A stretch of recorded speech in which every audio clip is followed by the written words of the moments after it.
Em uma floresta terrestre, os predadores de topo se movem em total silêncio. Eles sobrevivem permanecendo despercebidos, pisando cuidadosamente sobre folhas secas e prendendo a respiração. A humanidade está adotando a abordagem oposta. Há décadas estamos transmitindo sinais de rádio de alta potência para a galáxia, anunciando nossa localização exata para qualquer um capaz de ouvir. Interpretamos a falta de resposta como prova de que estamos sozinhos. Mas há outra possibilidade. O universo pode estar cheio de vida. Mas todos os outros sabem algo que nós não sabemos. Eles sabem que em uma floresta escura, fazer barulho é um grande problema.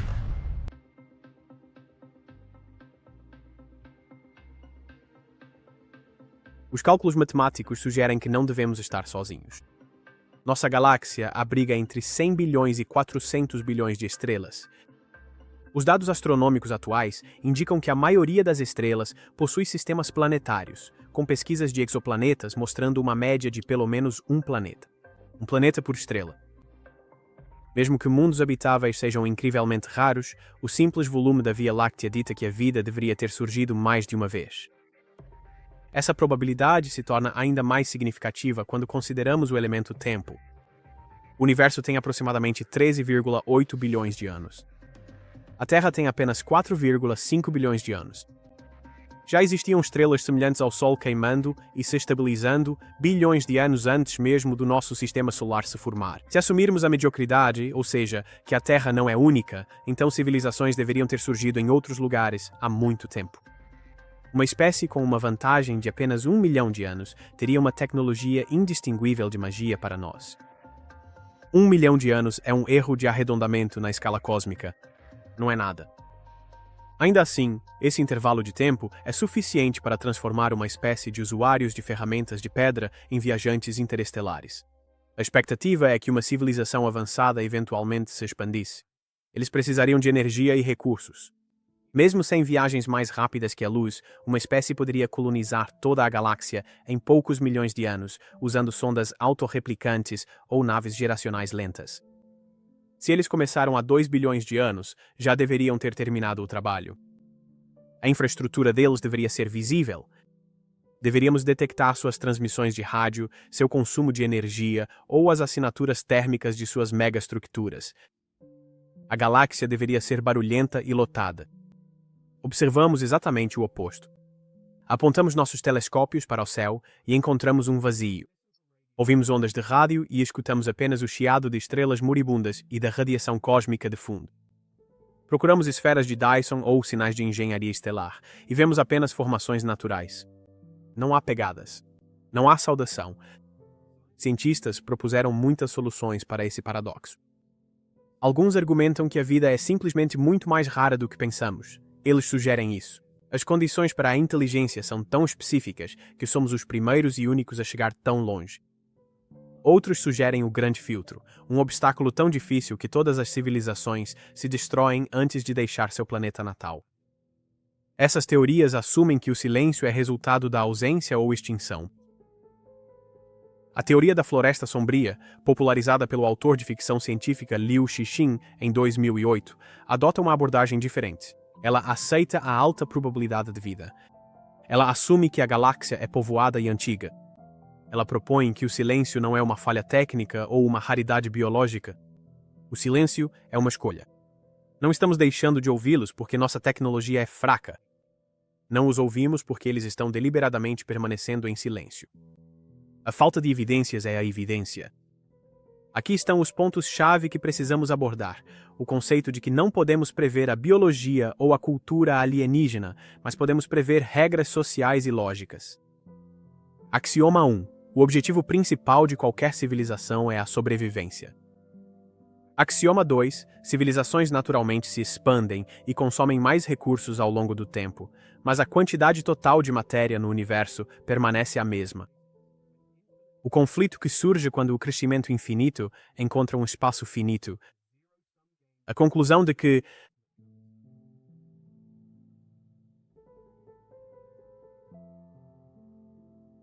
muitas vezes caímos na armadilha de antropomorfizar os alienígenas.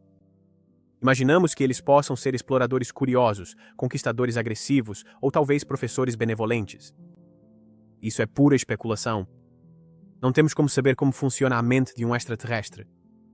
Eles podem não ter emoções da forma como as entendemos. Eles podem não valorizar a arte, a vida individual ou a diplomacia. Tentar adivinhar sua psicologia é um beco sem saída, pois temos uma amostra de tamanho apenas 1. Só sabemos como os humanos pensam. No entanto, ainda podemos fazer previsões sobre o comportamento deles. Não precisamos conhecer sua biologia para entender sua posição estratégica. Podemos contar com uma estrutura chamada sociologia cósmica. Essa estrutura elimina cultura e moralidade para focar em 2 axiomas fundamentais que devem se aplicar a qualquer forma de vida capaz de alcançar as estrelas. O primeiro axioma é que a sobrevivência é a necessidade primária de uma civilização. Isso parece óbvio, mas é a base de tudo o que vem a seguir. Se uma civilização não priorizar sua própria sobrevivência, ela acabará deixando de existir. Ela pode se autodestruir por negligência ou falhar em se defender contra uma ameaça. Em uma linha do tempo suficientemente longa, as únicas civilizações que restam no universo são aquelas que colocam sua própria existência acima de tudo. Isso funciona como um filtro universal. Podemos assumir que qualquer espécie que encontrarmos está intensamente motivada a permanecer viva. O segundo axioma é que a civilização cresce e se expande continuamente, mas a quantidade total de matéria no universo permanece constante. A vida é definida pela reprodução e expansão. Uma população biológica crescerá até atingir os limites de seu ambiente. Vemos isso em bactérias, em uma placa de Petri e em cidades humanas se espalhando pela Terra.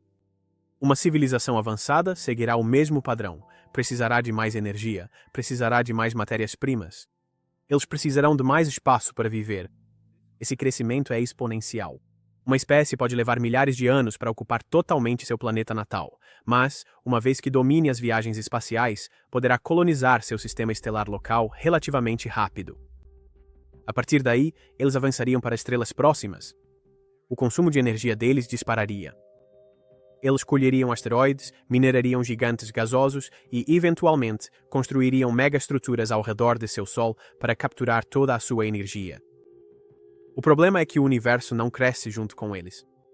A quantidade de matéria e energia no cosmos é finita. Existe um número fixo de estrelas. Existe uma quantidade limitada de massa utilizável. O universo é um sistema fechado, com espaço limitado. Isso cria um conflito fundamental. Se você tem múltiplas civilizações se expandindo exponencialmente em um recipiente que não se expande, elas eventualmente irão se encontrar. Elas são concorrentes pelos mesmos recursos. Não importa se uma civilização é pacífica ou belicosa por natureza. A matemática do crescimento as força a uma situação em que o ganho de um lado é a perda do outro. O universo não é um jardim, com espaço suficiente para que todos prosperem indefinidamente. É um campo de batalha de recursos finitos, onde a sobrevivência depende de garantir energia suficiente para superar a concorrência. Esses 2 axiomas estabelecem as bases para um ambiente cósmico onde a cautela não é apenas uma preferência, mas uma necessidade matemática.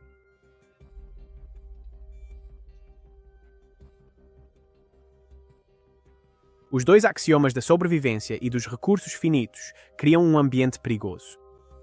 No entanto, o verdadeiro catalisador do conflito é a incapacidade de comunicação. Na história da humanidade, diferentes grupos frequentemente conseguiram resolver tensões através do diálogo. Se 2 tribos se encontrassem, poderiam conversar. Eles poderiam negociar. Eles poderiam estabelecer fronteiras ou tratados. Isso é possível porque a comunicação humana é instantânea e compartilhamos uma estrutura biológica comum. Conseguimos ler expressões faciais. Podemos entender o tom. Podemos avaliar a intenção. Esse luxo não existe em escala cósmica. Quando 2 civilizações se encontram na vastidão do espaço, elas enfrentam uma barreira intransponível de distância e desconfiança. Isso cria uma armadilha lógica conhecida como cadeia de suspeita. Imagine que a civilização A descobre a civilização B. Agora, a civilização A precisa tomar uma decisão. Eles precisam determinar se a civilização B é benevolente ou maliciosa. Uma civilização benevolente respeita a vida e prefere a paz. Uma maliciosa é agressiva e propensa à destruição. O problema é que a civilização A não pode verificar esse atributo. Eles não conseguem ver a mente dos alienígenas. Eles não podem confiar em comportamentos passados porque não existe uma história compartilhada. Mesmo que a civilização A seja benevolente, ela não pode assumir que a civilização B também é benevolente. Eles precisam considerar a possibilidade de que a civilização B seja hostil. Esse é o primeiro elo da cadeia. Fica mais complicado. Vamos supor que ambas as civilizações sejam realmente pacíficas. A civilização A é benevolente. A civilização B é benevolente. Elas deveriam ser amigas. Mas a civilização A não sabe que a civilização B é pacífica. Mais importante ainda, a civilização B não sabe que a civilização A é pacífica. A civilização B observa a civilização A e se pergunta se está prestes a ser atacada. Como a civilização B valoriza sua própria sobrevivência, ela se torna desconfiada. A civilização A sabe que a civilização B está desconfiada. Então agora a civilização A precisa se preocupar. Eles pensam: mesmo que eu seja pacífico, eles podem achar que sou hostil e me atacar por medo. Isso cria um ciclo recursivo de desconfiança. Eu não sei o que você pensa, eu acho que você acha. A suspeita se intensifica infinitamente, transformando até mesmo a benevolência mútua em conflito inevitável. A diplomacia não pode resolver isso por causa da velocidade da luz. Se a civilização A está a 100 anos-luz de distância da civilização B, uma mensagem dizendo "viemos em paz" leva 100 anos para chegar. Uma resposta leva mais 100 anos para voltar. Isso é um intervalo de 2 séculos. Nesse tempo, governos mudam. As tecnologias evoluem. As estratégias mudam. Você não pode confiar em uma mensagem que tem séculos de idade. Além disso, enviar uma mensagem é perigoso. Dizer olá é revelar suas coordenadas. Isso prova que você existe e mostra exatamente onde você está. Se o outro lado for malicioso, você acabou de colocar um alvo nas suas costas. Se o outro lado for benevolente, mas temeroso, eles podem interpretar seu sinal como um prelúdio para uma invasão e atacá-lo preventivamente. Isso deixa o tomador de decisão diante de uma fria realidade matemática. Você não pode confiar neles. Você não pode se comunicar com eles de forma segura, não pode saber se estão tramando algo contra você. A única coisa que você sabe com certeza é que se eles atacarem primeiro, sua civilização morre. A única maneira de garantir sua sobrevivência é remover a ameaça antes que ela se torne um problema. O único movimento racional no jogo é destruir a outra civilização imediatamente após a detecção. Não é pessoal, não é por ódio. É simplesmente o único caminho que garante que você viva para ver o amanhã.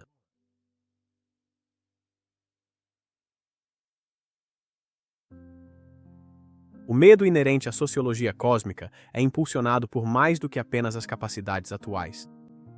Ele é impulsionado pelo potencial de crescimento futuro. Tendemos a ver o progresso como uma escalada lenta e constante. Olhamos para a história e vemos um caminho linear das ferramentas de pedra, ao ferro, ao vapor e, finalmente, ao silício. Essa perspectiva é enganosa. O progresso tecnológico não é linear. Ele é exponencial. Ele acelera. Considere a história da humanidade. Por dezenas de milhares de anos, nossa tecnologia permaneceu relativamente estática. Usamos as mesmas ferramentas básicas por gerações. Então descobrimos a agricultura. O ritmo aumentou. Depois veio a Revolução Industrial. O ritmo explodiu. Passamos de cavalgar cavalos a pousar na Lua em menos de 100 anos. Fomos de dividir o átomo a construir uma rede digital global em poucas décadas. A diferença entre utilizar o fogo e dominar a energia nuclear é enorme em termos de capacidade, mas é um piscar de olhos em termos de tempo cósmico. Essa aceleração cria um enorme problema estratégico para qualquer civilização avançada que observe o universo. Quando eles olham para fora e avistam outra espécie, não estão apenas vendo o que existe ali, estão calculando o que estará ali amanhã. Vamos imaginar que uma civilização altamente avançada descobre a Terra. Eles nos veem como somos agora. Somos primitivos comparados a eles, não conseguimos sair do nosso sistema solar. Não representamos nenhuma ameaça física imediata para eles. Pode parecer seguro para eles nos ignorar ou nos observar à distância. No entanto, eles conhecem a explosão tecnológica. Eles sabem que as civilizações não permanecem primitivas. Eles sabem que se nos deixarem em paz, não continuaremos no nosso estado atual. Em 200 anos, talvez dominemos a energia de fusão.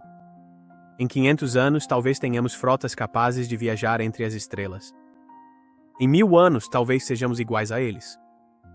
1000 anos não são nada para o universo, é uma quantidade de tempo insignificante. Mas dentro dessa quantidade insignificante de tempo, um inseto inofensivo pode evoluir para um rival mortal. Isso significa que o equilíbrio de poder no universo está sempre em constante mudança. Uma civilização fraca é apenas uma civilização forte esperando para acontecer. Isso elimina a opção de misericórdia. Uma civilização superior não pode se dar ao luxo de deixar uma primitiva em paz, porque a primitiva eventualmente se tornará uma competidora por recursos. É mais seguro eliminar a ameaça potencial enquanto ainda é fácil de destruir. Se eles esperarem, a oportunidade pode ser perdida. O vizinho fraco que você poupa hoje pode ser o gigante tecnológico que te extermina amanhã.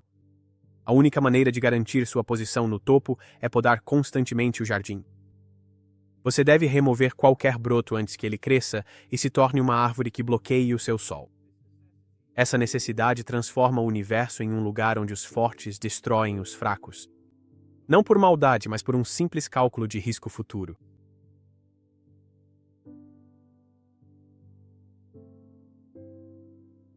Todas essas regras e cálculos se unem para formar um único e arrepiante retrato da nossa realidade.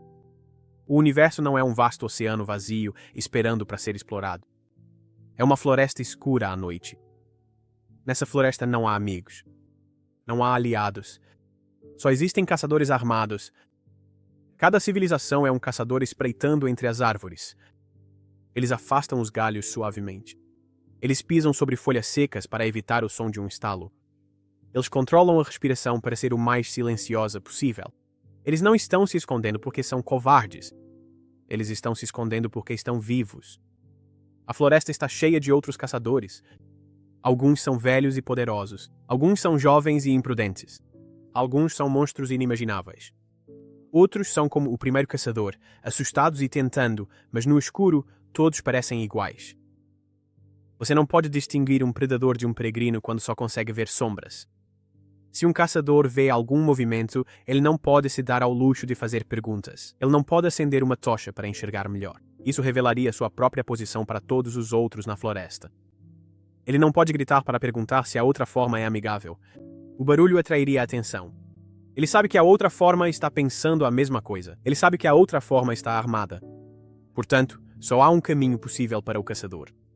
Ao descobrir outra forma de vida, ele deve atirar. Não importa se a outra vida é um anjo ou um demônio. Não importa se é um velho ou um bebê indefeso. Na floresta escura, qualquer outra vida é uma ameaça à sua própria existência. O caçador atira para matar e então segue em frente. Ele se dissolve novamente nas sombras e continua sua patrulha silenciosa. Essa metáfora muda a forma como olhamos para o cosmos. Costumávamos pensar que o universo era silencioso porque não havia ninguém lá. Achávamos que a falta de sinais de rádio significava que éramos os primeiros a chegar. Essa teoria sugere o oposto. O universo está incrivelmente lotado. Ele está repleto de civilizações. A razão de ser tão silencioso é que todos os outros são espertos o suficiente para manter a boca fechada. As estrelas que vemos não são luzes guia, são fogueiras de potenciais inimigos. O vazio negro entre elas não é espaço vazio. É a cobertura da escuridão onde os caçadores esperam.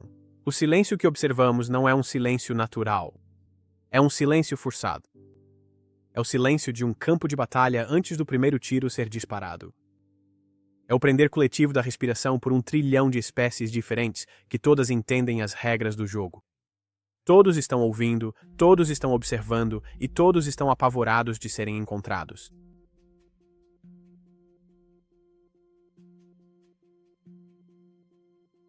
Essa teoria pinta um quadro sombrio do cosmos.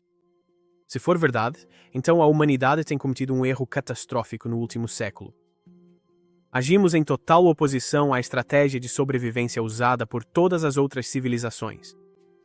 Enquanto o resto do universo prende a respiração no escuro, nós temos gritado o mais alto que podemos. Nós nos envolvemos ativamente em METI, ou seja, na transmissão de mensagens para inteligências extraterrestres. Essa prática está enraizada em um otimismo antropomórfico, a crença de que alienígenas avançados seriam moralmente benevolentes e acolhedores. Construímos transmissores gigantescos e os apontamos para aglomerados de estrelas que parecem promissores. Enviamos a mensagem de Arecibo em 1974. Essa foi uma transmissão direta projetada por Frank Drake e Carl Sagan, contendo informações sobre nosso DNA, nossa forma humana, nossa população e a posição exata do nosso planeta dentro do sistema solar. Literalmente enviamos um mapa até a nossa porta. Colocamos discos banhados a ouro nas sondas Voyager, com instruções de como nos encontrar e tocar nossa música. Estamos tratando o universo como um bairro amigável, onde todos estão ansiosos para conhecer novas pessoas. Esse comportamento vem de uma suposição cultural profunda. Assumimos que o avanço tecnológico traz consigo o avanço moral. Acreditamos que, se uma civilização é inteligente o suficiente para construir naves estelares, ela também deve ser sábia o bastante para valorizar a paz e a cooperação. Imaginamos que eles olharão para nós com bondade. Esperamos que eles resolvam nossos problemas ou curem nossas doenças. A teoria da floresta sombria sugere que isso é um erro fatal. Ela implica que a moralidade é um luxo que não sobrevive à dura matemática da sociologia cósmica. Ao transmitirmos nossa existência, não estamos convidando um salvador. Estamos anunciando nossos recursos para qualquer competidor dentro do alcance da escuta. Somos como uma criança perdida em uma selva cheia de predadores que decide acender uma enorme fogueira e gritar por socorro. A criança supõe que quem a ouvir virá salvá-la. Ela não entende que os tigres também estão ouvindo. A única razão pela qual provavelmente ainda estamos vivos é a vastidão do espaço. Nossos sinais de rádio estão viajando há pouco mais de 100 anos. Eles formam uma bolha de ruído ao redor da Terra com cerca de 200 anos-luz de diâmetro. Na escala da Via Láctea, isso é um ponto minúsculo. Talvez ainda não tenhamos sido ouvidos porque nossa voz não alcançou longe o suficiente para chegar a um caçador.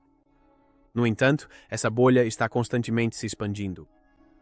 A cada ano, nosso sinal alcança novas estrelas e novos sistemas em potencial. Estamos continuamente anunciando nossa presença para um público cada vez maior. Se a galáxia realmente for uma floresta escura, estamos jogando um jogo muito perigoso de roleta russa. Estamos apostando a sobrevivência de toda a nossa espécie na esperança de que não haja ninguém lá fora, ou de que aqueles que estão lá fora não sejam nada parecidos conosco. Estamos apostando que o silêncio é vazio e não estratégico. Se estivermos errados, talvez não percebamos nosso erro até o momento em que a floresta decidir responder.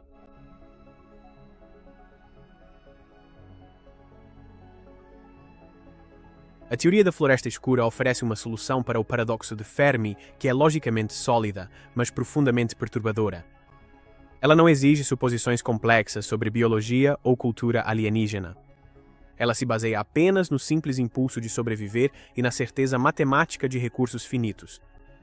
Ela explica perfeitamente o grande silêncio. O silêncio não é um vazio, é uma cortina. Embora a ideia da floresta escura seja popular na ficção científica, a maioria dos cientistas a vê como um experimento mental interessante, não como uma realidade provável. Eles argumentam que ela parte do pressuposto de que todas as civilizações avançadas são naturalmente hostis e paranoicas, mesmo sem haver evidências disso. Críticos dizem que a teoria projeta medos humanos nos alienígenas e se baseia em pensamentos de pior cenário possível. Por exemplo, Seth Shostak, do Instituto SETI, acredita que o perigo é exagerado e que civilizações alienígenas provavelmente seriam curiosas, cooperativas ou simplesmente desinteressadas em nós. Jill Tata, ex-diretora do SETI, também rejeita a ideia de que o medo deva nos manter em silêncio e apoia buscas ativas e otimistas por vida inteligente. Stephen Hawking realmente alertou que entrar em contato com alienígenas poderia ser arriscado, mas ele nunca afirmou isso. O universo está repleto de civilizações esperando para se destruírem, como sugere a teoria da floresta sombria. Muitos cientistas preferem explicações mais simples para o silêncio. Alternativas como a hipótese do zoológico, civilizações avançadas nos observando sem interferir, a raridade da inteligência ou grandes filtros são frequentemente preferidas, já que a premissa da floresta sombria de expansores paranoicos carece de evidências e ignora possibilidades de cooperação. Se essa teoria for verdadeira, nossa busca por inteligência extraterrestre não é um nobre empreendimento científico. É uma ameaça ao nosso futuro. O silêncio do universo não é um sinal de solidão, pode ser um sinal de perigo. É o silêncio de uma sala onde todos estão armados e esperando que alguém faça o primeiro movimento. Essa perspectiva muda nossa compreensão sobre nosso lugar no cosmos. Frequentemente olhamos para as estrelas com um sentimento de esperança. Sonhamos com uma comunidade galáctica onde o conhecimento é compartilhado.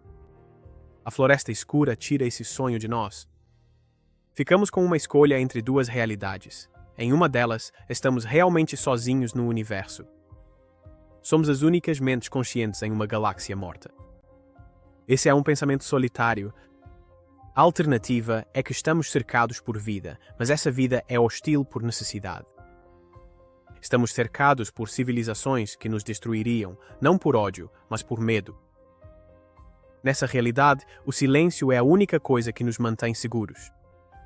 O vazio que vemos é, na verdade, nosso escudo. Talvez seja melhor que não ouçamos nada. A estática do radiotelescópio pode ser o som mais reconfortante do universo. Isso significa que ainda estamos escondidos. Significa que a floresta ainda não nos encontrou.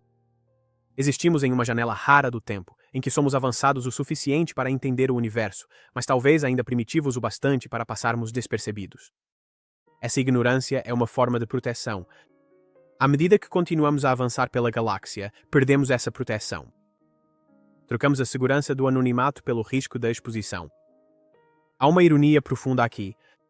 A própria curiosidade que nos impulsiona a explorar as estrelas pode ser o traço que nos condena. Somos movidos a descobrir o que existe lá fora, queremos encontrar outros, queremos provar que não somos um acidente cósmico. Mas, ao fazer isso, talvez estejamos caminhando diretamente para uma armadilha que espécies mais antigas e sábias aprenderam a evitar por milhões de anos. A teoria sugere que a ação mais racional para a humanidade é parar de procurar. Devemos desligar os transmissores. Devemos abraçar o silêncio. Devemos nos contentar com nossa solidão, porque a alternativa é uma guerra que não podemos vencer contra um inimigo que não podemos ver. No fim das contas, a floresta sombria é apenas uma teoria. É um modelo mental construído sobre suposições. Mas é um modelo que se encaixa nos dados que temos. O universo parece exatamente como pareceria se fosse uma floresta sombria. É vasto, é silencioso, é indiferente. Então, da próxima vez que você olhar para as estrelas, lembre-se do que está vendo. Você não está apenas olhando para sóis distantes, talvez esteja olhando para a camuflagem de 1 bilhão de caçadores silenciosos. A beleza do céu noturno é real, mas o silêncio é um aviso. E por enquanto, esse silêncio é a melhor notícia que poderíamos esperar.